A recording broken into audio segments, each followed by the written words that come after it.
told the world African beauty is just face. But in Ghana, beauty is a crown, a language, and a legacy passed down through queens, warriors, and mothers of the nation. From women who stood in front of British guns to faces that now shine on global stages. This is not just a story of beauty. This is the story of power. Stay with me, because by the end of this video, we never look at Ghanaian women the same way again. Ghana, the land of God, rhythm, and deep-rooted traditions. A country where history lives wars, ancient castles, in the beats of talking, drums, and the strength of its women. We're exploring not just how Ghanaian women look, but who they are, their beauty, their history, their culture, and their quiet and unstoppable power.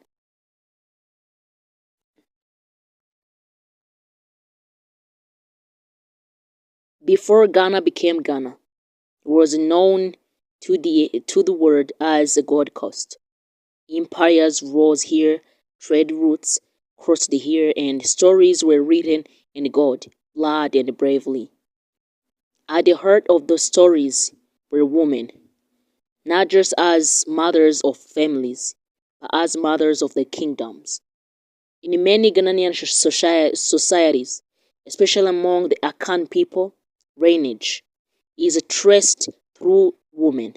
This means land, leadership, and loyal blood often pass through the mother's line.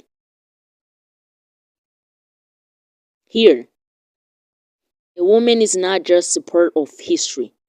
She carries history inside of her.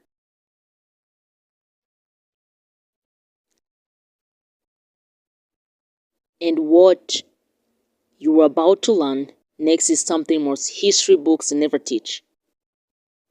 Queens, warriors, and regents. When people talk about African queens, one name echoes through time: Ya Asantewa.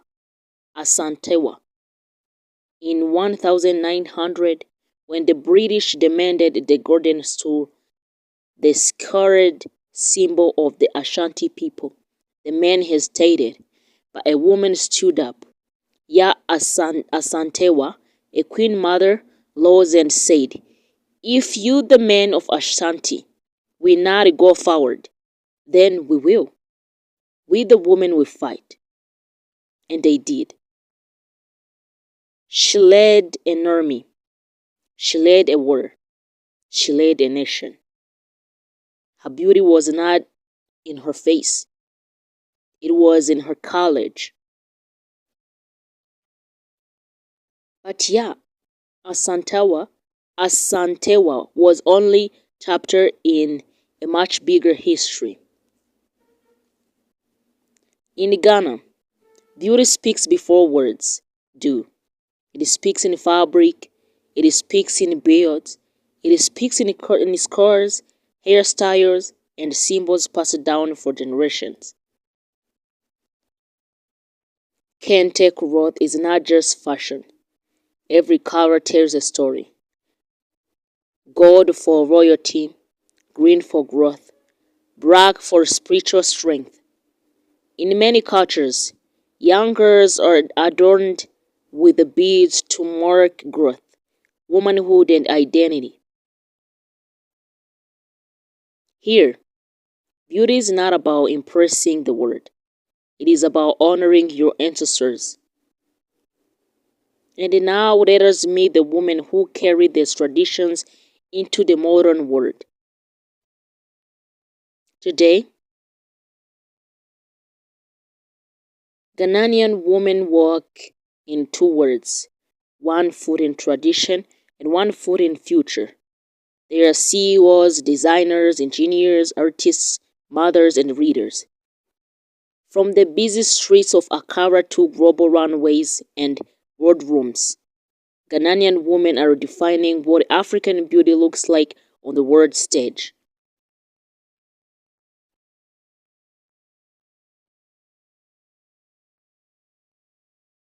Beauty here is a confidence, it is education, it is ambition.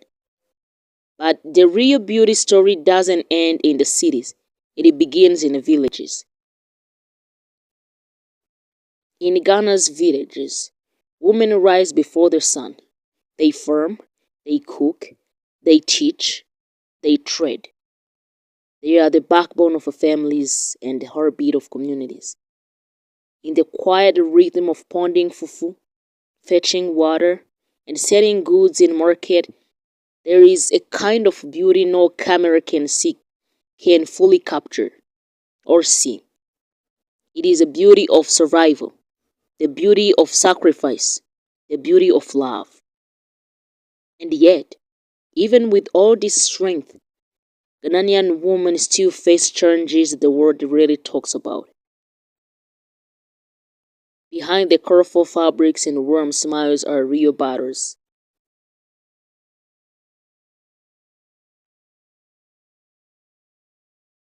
Access to education, economic pressure, and cultural expectations. But Ghanaian women are not waiting to be saved.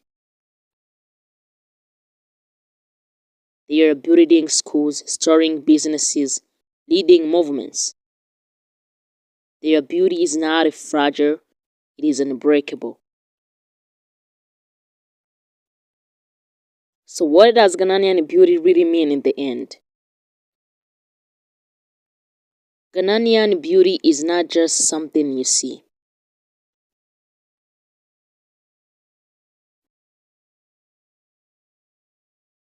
it is something you feel.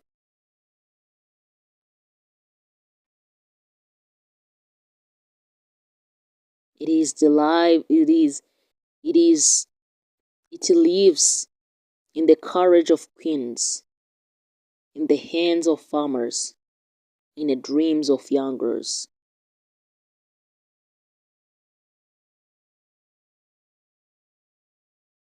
It is history walking into the future.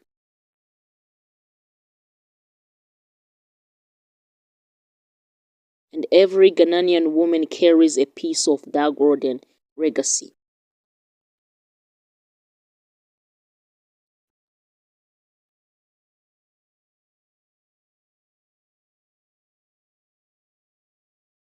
Even if they stay in different countries, Ghanaian women try everything to stay connected to their roots. They never deny their cultures, traditions, and the many more that define them. They always flex it the same way they can flex the modern. One step in tradition and the other step in modern. They try to balance everything so that it cannot destroy their culture and heritage. If this story touched you, share it. If it's inspired you, subscribe, because Africa's beauty is not a trend, it is a legacy, and this is only the beginning.